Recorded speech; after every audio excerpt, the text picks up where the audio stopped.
Saúdo a igreja com a graça e a paz de nosso Senhor e Salvador Jesus Cristo. Amém?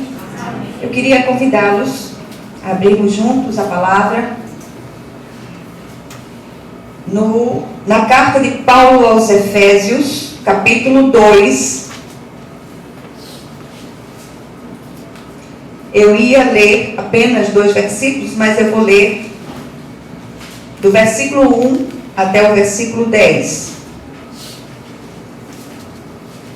Efésios, capítulo 2, do versículo 1 até o 10. Texto bem conhecido da palavra.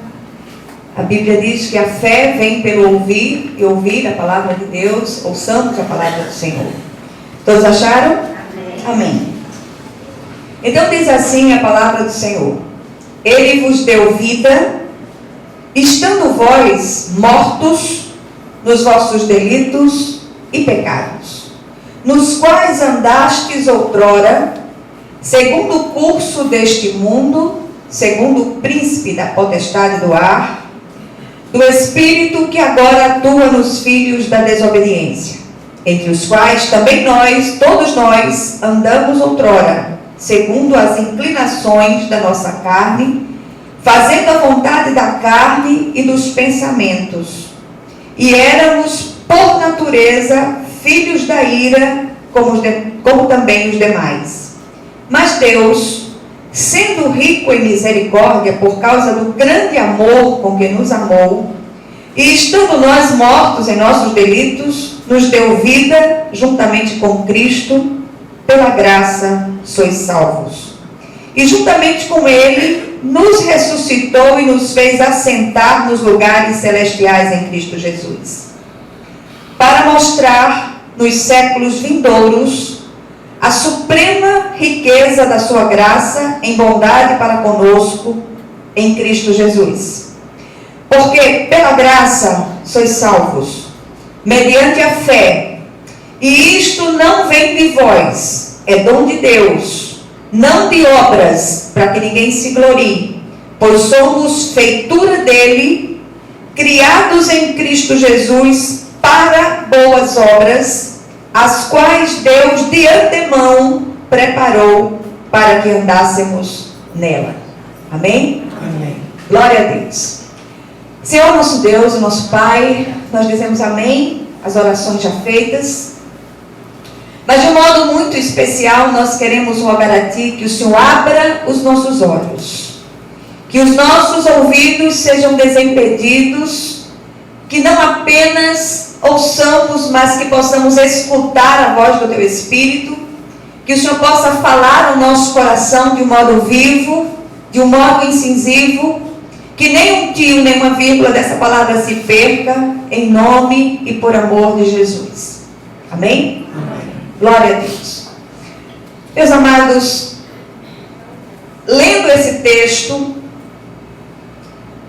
eu lembrei de uma expressão usada por um pastor amigo, que ele diz o seguinte: depois da salvação é graça e raça.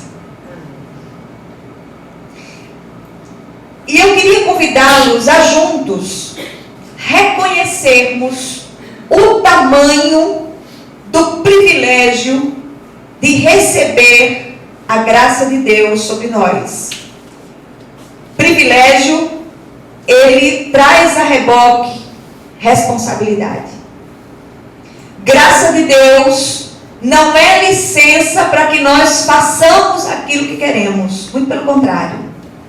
Se nós verdadeiramente entendêssemos, alcançássemos o propósito e o tamanho da graça de Deus que foi derramada sobre nós, eu tenho a impressão que nós andaríamos continuamente de joelhos em gratidão a Deus, porque nós somos eternos devedores de Deus. Nós merecíamos a condenação eterna. E o Senhor, por um ato da sua graça, da sua misericórdia, desse amor apaixonado por nós, Ele resolveu nos tirar daquele reino das trevas, apesar de nós, e nos levar para o reino do Filho do seu amor. Então esse texto todo, ele fala da grande dádiva de Deus ao homem pecador, que estava já encerrado em condenação, porque as pessoas dizem, olha, que Deus é esse que escolhe uns para o inferno e outros para a salvação? Não, Deus tira alguns da condenação, porque todos estão encerrados na condenação eterna. Mas o Senhor, ele vai e escolhe aqueles que ele, por um ato da sua soberania, resolveu fazer isso. Isso aí não é da minha conta, não é da nossa conta. E nós não estamos aqui para discutir os atos de Deus, porque Deus faz assim, porque Deus faz assado. Isso não é da nossa alçada. Ele é soberano, ele é criador, ele faz quando e como ele quer. Amém. E o Senhor, por um ato da soberania dele, alcançou com a sua maravilhosa graça aqueles a quem ele quis. O texto que nós lemos, ele é incisivo e ele é esclarecedor. Ele não deixa margem para nenhuma outra interpretação que não seja esta: soberania de Deus. Não somos ou não fomos alcançados porque havia algo de interessante em nós. Eu queria que você guardasse isso no seu coração no dia de hoje. Da nossa parte, não havia nada que despertasse sequer um olhar de Deus. Não havia nada, nenhuma obra meritória de nossa parte. Você sabe o que é que a Bíblia diz a respeito das nossas justiças pessoais, das nossas caridades pessoais, antes de sermos salvos? Essas justiças, elas não passam de trapos de imundícia. E eu vou pedir licença ao pastor para traduzir esses trapos de imundícia. Pode ser, pastor Malta? Pode. Absorvente usado. As nossas justiças, por melhores que sejam, são absorventes usados, chamados dentro daquela cultura de trapos de imundícia. Então não fiquemos orgulhosos, envaidecidos das nossas justiças fora da graça de Deus. Nós éramos chamados de filhos da desobediência e filhos da ira. O texto nos diz que estávamos mortos em nossos delitos e pecados. O que aconteceu no Éden não foi um tropeço de Adão, foi uma morte. Ele morreu espiritualmente. Então, meus amados, andávamos segundo o curso deste mundo, como disse o texto, segundo o príncipe da potestade do ar, que continua agindo nos filhos da desobediência. A verdade aqui contida, presta atenção em nome de Jesus, é a vida mestra da soteriologia cristã. Que palavra é essa? Salvação. A graça, salvação sem graça não tem graça. Se fomos alcançados, se fomos salvos, se fomos restaurados, se fomos regenerados pelo Espírito de Deus, é porque a graça de Deus encarnada veio, morreu naquela cruz do Calvário e se colocou ali em nosso lugar. Agora acompanhe o meu raciocínio. Fomos salvos pela graça, regenerados pelo poder do Espírito de Deus, Espírito da graça. Isto feito, passamos a andar em novidade de vida, se é que verdadeiramente fomos regenerados pelo Espírito de Deus. As coisas velhas passaram, tudo se fez novo. Contudo, nós não podemos perder de vista a parceria que se estabelece a partir do momento em que fomos alcançados e regenerados, essa parceria começa a prevalecer, ou deve prevalecer, entre a vontade do salvo e a ação do Espírito de Deus que habita nele. Aí entram empenho, raça, diligência, esforço, perseverança, garra. A grande corrida da fé foi baseada nas corridas gregas, onde o corredor sentava-se numa biga, ficava de pé numa biga, se equilibrando com os músculos retesados para ganhar naquela corrida. Mas nós não somos gregos, nós somos nordestinos. E eu vou pedir licença para usar a figura do corredor de vaquejada. Eu tenho dois, estou olhando para todos os dois aqui. Os nossos pecados, as nossas lutas, as nossas encrencas pessoais, as nossas inclinações, é como um boi bravo. Então cabe a esse corredor derrubar esse boi.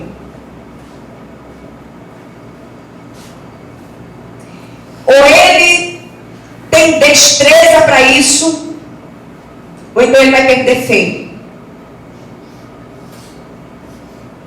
E nós precisamos de toda a garra, de todo o empenho, de toda a luta. A graça não vai fazer isso por mim. A graça me capacita. Mas não trabalha a minha revelia depois que eu fui alcançada por ela. Então, queridos, na verdade, nos tornamos uma guerra civil ambulante. É carne militando contra o espírito, espírito contra a carne. E isso, o tempo que durar a nossa vida sobre a terra. Enquanto estivermos deste lado da eternidade, nós vamos estar lutando contra a nossa carnalidade todos os dias, da hora que nós acordamos à hora que nós vamos dormir. Não podemos negligenciar o esforço humano, ancorado sim na graça fortalecedora, na graça afirmadora e sustentadora para resistir às oposições que se levantam. Nós somos estimulados pela palavra de Deus a correr a grande carreira que nos está proposta, de forma perseverante, olhando insistentemente, firmemente para o autor e consumador da nossa fé, Jesus. Ele é o nosso único paradigma. Os pastores não são paradigmas, os oficiais da igreja não são paradigmas, os irmãos em Cristo, por mais piedosos que sejam, não são paradigmas. Jesus é o paradigma. Jesus é o modelo. Jesus é aquele para o qual nós precisamos e devemos olhar continuamente. Eu trouxe algumas considerações a respeito desta palavra que eu queria compartilhar. Eu queria pedir licença também à igreja para ler alguns textos um pouco mais longos. E o desejo do meu coração é que à medida que essa palavra vai sendo entregue, o próprio Espírito ele se mova no seu coração, que você seja constrangido, constrangida e compreenda aquilo que o Senhor deseja ministrar no dia de hoje. Em Mateus, capítulo 11, versículo 12, o Senhor Jesus diz: desde os dias de João Batista até agora, o reino dos céus é tomado por esforço, e os que se esforçam se apoderam dele. Corredor de vaquejada, ele não vai passeando a cavalo. Ele vai correr porque o objetivo dele é derrubar o boi. E não me parece que esse corredor sai ao seu bel prazer, passeando, olhando para as flores, olhando para a margem da estrada. Não, ele vai com empenho, ele vai com garra. até que o seu objetivo seja cumprido. Resistir às tentações demanda esforço, empenho, diligência obstinada. Eu repito isso hoje incansavelmente. Santificação é entrega diária do eu carnal no altar. E altar é lugar de morte. Morremos todos os dias nós somos entregues à morte. Um pastor conhecido, ele fala isso sempre. É raça, é graça e raça. Fomos salvos pela graça, mediante a fé em Cristo Jesus. Mas agora é parceria. É graça e raça. Do contrário, nós seremos vergonhosamente derrotados. Uma das figuras bíblicas para ilustrar o cristão é a figura de um soldado arregimentado pelo grande general, Jesus. Eu não sei você, mas quando eu penso num soldado num campo de batalha, eu não imagino esse cara de pijamas, dentro da barraca, fazendo palavra cruzada. Eu imagino esse sujeito sempre numa posição defensiva e ofensiva. O soldado entrincheirado, ele está ali em guarda. Ele sabe que não pode deixar de vigiar, ele não pode deixar de usar as técnicas que ele sabe, porque é a vida dele que está em jogo. Muito bem, o cristão é isso. O cristão é esse soldado. Então, meus amados, a própria condição de um soldado pressupõe luta, garra, raça. Podemos vencer todas as coisas naquele que nos fortalece. Quando Paulo fala aos Filipenses e usa Filipenses 4,13, se você for observar, esse versículo está dentro de um contexto de luta, dentro de um contexto de resistência. Muitos pegam este versículo, tiram do seu uso comum e colocam esse versículo aplicam em coisas mais tolas. Mas quando Paulo diz, tudo posso naquele que me fortalece, ele diz, tudo posso resistir, suportar, enfrentar naquele que me fortalece. Seguindo as nossas considerações. Em Lucas, capítulo 13, versículos 23 e 24, Jesus diz, e alguém perguntou, Senhor, são poucos os que são salvos? Respondeu-lhes, esforçai-vos por entrar pela porta estreita, pois eu vos digo que muitos procurarão entrar e não poderão. Queridos, não podemos entrar no reino com as velhas bagagens. Eu costumo fazer uma oração que o meu povo não gosta muito não, mas eu faço. Ele não gostando e eu fazendo. E eu costumo pedir ao Senhor que o Senhor, Ele, por sua graça, Ele me tire da terra, Ele feche o fôlego da minha vida, se eu insistir com as minhas velhas práticas. E a luta não é pequena não, a luta é grande. Eu queria fazer um parêntese para dar um pequeno testemunho. Já falei isso nos grupos pequenos. Uma coisa com a qual eu lido desde que eu nasci é a ira. Vocês não sabem o que é isso, não. Eu já estou com vontade de brigar, só de falar. É uma coisa tão séria que eu quero fazer as coisas, determinadas coisas me irritam profundamente. E um dia a gente ainda tinha o açougue naquela época, e eu tinha uma amiga querida que foi fazer o cabelo, era cabeleireira, foi fazer o cabelo num prédio aqui perto. E quando chegou lá, o porteiro disse: você não vai entrar não, você vai entrar pelo elevador de serviço. Aí ela chegou e me contou, deu certinho. Aí eu fui lá. Eu saí doidinha. Eu cheguei lá no prédio e disse: como é a história? Ela não vai entrar por quê? Não porque ela vai entrar pelo elevador de serviço. Por que ela vai entrar pelo elevador de serviço? Porque a irmã era um pouco mais morena, que ela fosse da cor do miolo de lápis. Não era da conta dele. E eu disse: você ou deixa ela entrar, ou eu chamo a polícia. Repara o meu tamanho. Repara o meu tamanho. Repara se tem graça uma coisa dessa. O porteiro fazia chicote dela e dava em mim. Mas a ira subiu para a cabeça, não deu tempo de pensar não. Eu fui e ela entrou pelo elevador social. São coisas assim. Então tem coisas que eu já dou uma ré. A disciplina nessa área é uma coisa tão séria que eu vivo emboscada a cada esquina por situações que acendem a ira e me dá vontade de brigar.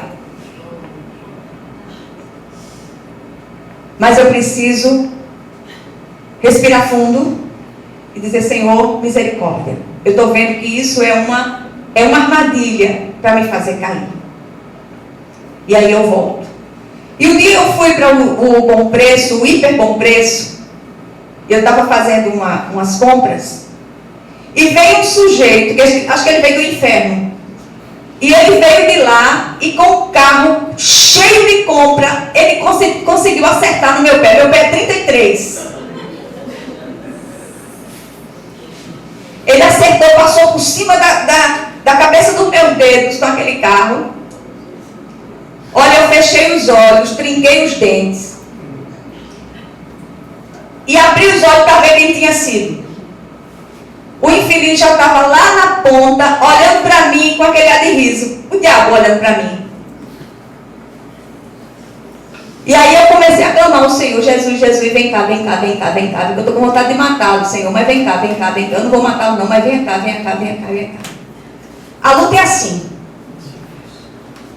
Então, do mesmo jeito, são todas as outras inclinações, são aquelas coisas que a gente não pode se desvencilhar, mas o Senhor, Ele capacita para a gente vencer, porque Ele já nos alcançou com a sua graça, e Ele já nos habilitou com a sua graça, para que a gente possa vencer essas batalhas todas que são colocadas diante de nós. Eu tenho me admirado com a forma irresponsável como muitos têm negligenciado a salvação, a santificação. E muitos até têm um discurso pronto e dizem assim: olha, não tenho que me esforçar, não preciso fazer nenhum sacrifício, porque Jesus já fez. Ou ainda, sou assim, este é meu temperamento. Aí o Senhor olha para aquela figura e diz: ô anta, eu alcancei você como você estava, mas você não vai ficar do mesmo jeito. Eu quero que você se torne parecido comigo. É isso que Jesus diz para nós. A graça nos salva e nos capacita a vencer especialmente a nós mesmos. Mas se não nos empenharmos com raça, seremos vergonhosamente nocauteados. Carne não se converte, precisa ser domada. A medida da estatura da plenitude de Cristo é o nosso padrão. Para isto, contamos com graça e raça para domar a carne e fazer o que é da vontade de Deus. É a graça que capacita para que façamos. Mas cabe a nós decidir fazer ou não. Em 2 Coríntios, capítulo 3, 17 e 18, Paulo diz o seguinte: ora, o Senhor é o Espírito, e onde está o Espírito do Senhor, aí a liberdade. E todos nós, com o rosto desvendado, contemplando como por espelho a glória do Senhor, somos transformados de glória em glória na sua própria imagem, como pelo Senhor o Espírito. Que liberdade é essa mencionada por Paulo aqui? é liberdade de fazer a vontade de Deus, o que antes era impossível para nós. Nós não tínhamos no trato passado como fazer a vontade de Deus. Hoje sim, alcançados pela graça, habilitados por ela, nós temos capacidade de fazer a vontade de Deus. E no outro texto ele diz, que não nos sobrevém tentação que não seja humana. Junto com ela vem o livramento, de modo que a possamos suportar, resistir. Falando aos Gálatas, capítulo 5, versículo 1 e 13, ele diz, Paulo, para a liberdade foi que Cristo nos libertou. Permanecei, pois, firmes, e não vos submetais de novo a jugo de escravidão. Porque vós, irmãos, fostes chamados à liberdade. Porém, não useis da liberdade para dar ocasião à carne. Sede antes servos uns dos outros pelo amor. Amém? Amém. O autor de Hebreus, recorro também a ele, capítulo 12, versículo 4, ele diz que nossa luta contra o pecado ainda não foi até o sangue. Não resistimos ao pecado até o sangue, ou seja, até o martírio, até as últimas consequências. Eu vou, mas eu não faço. A carne quer, mas eu não faço.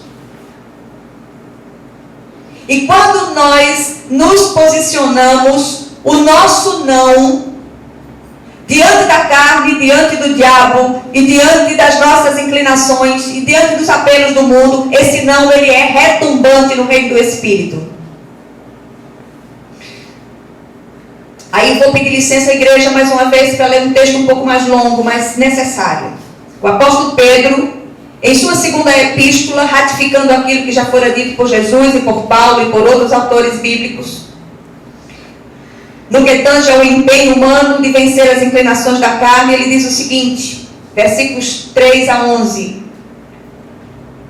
Visto como pelo seu divino poder nos têm sido doadas todas as coisas que conduzem à vida e à piedade, pelo conhecimento completo daquele que nos chamou para a sua própria glória e virtude, pelas quais nos têm sido doadas as suas preciosas e muito grandes promessas, para que por elas vos torneis coparticipantes da natureza divina, livrando-vos da corrupção das paixões que há no mundo.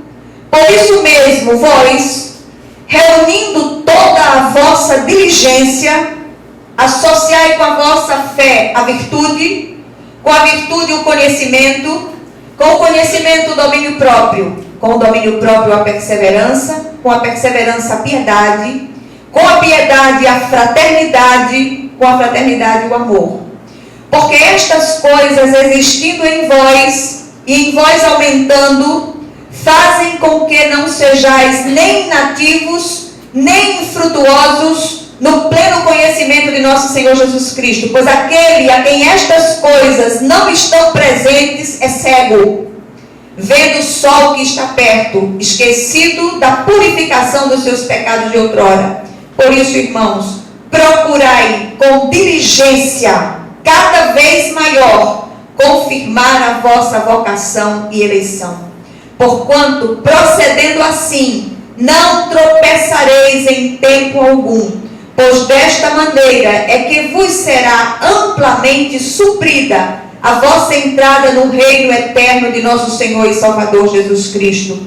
Deus muda, sim, caráter e temperamento.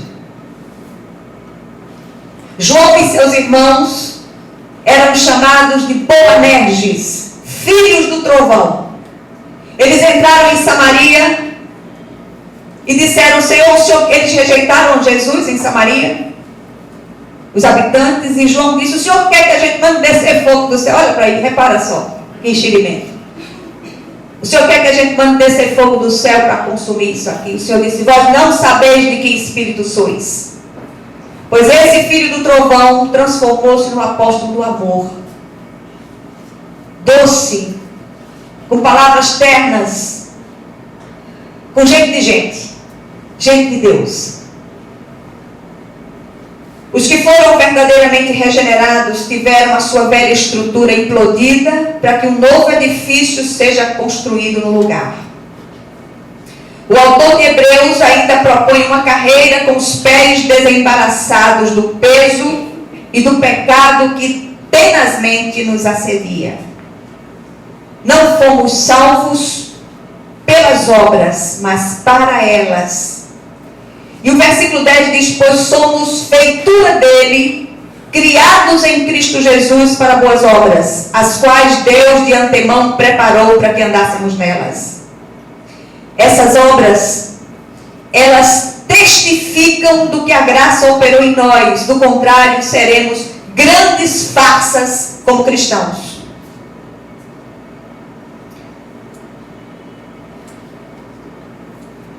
Tem um outro texto de Hebreus, capítulo 10, versículo 9, que diz o seguinte. Esse texto traz uma pergunta retórica que precisa ficar reverberando no nosso coração. Ele diz assim: de quanto mais severo castigo julgais vós, será considerado digno aquele que calcou aos pés o Filho de Deus e profanou o sangue da aliança, com o qual foi santificado e ultrajou o Espírito da graça. Nós temos ultrajado o Espírito da graça com as nossas rebeliões.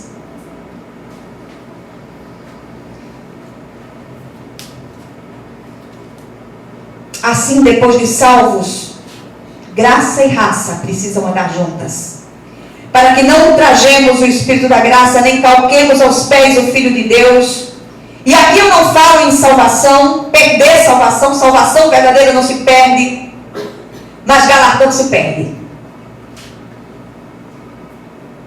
Muitos crentes serão salvos como pelo fogo, no meio da prova. Por que tem crente que não sai da prova? Jesus sabe por quê.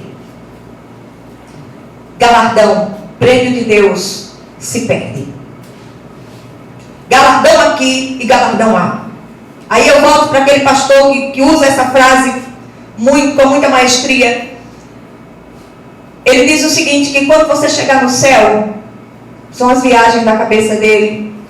Um anjo vai levar você para uma grande sala e dizer: olha aqui, tudo isso é seu. Você vai ficar tão contente, porque tem aquele monte de coisa para você receber. Sabe o que o anjo vai dizer? Era para você ter recebido lá. Foi tudo recolhido.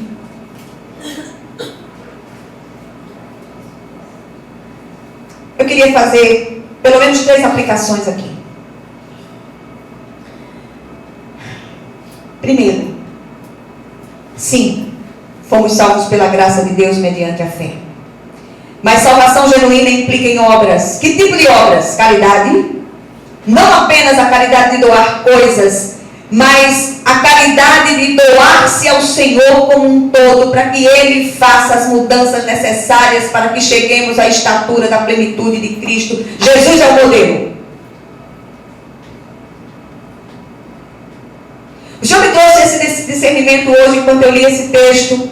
Essa doação tem que ser contínua. Precisamos ir ao altar continuamente. O perigo da oferta viva é ela pular do altar, então amarra essa oferta no altar. Segundo lugar, segunda aplicação: uma vez alcançados, graça e raça precisam andar juntas. Empenho, diligência, esforço, perseverança são as palavras de ordem aqui. Tudo isto alicerçado na palavra e regado com orações e lágrimas. Deus muda sim caráter e personalidade.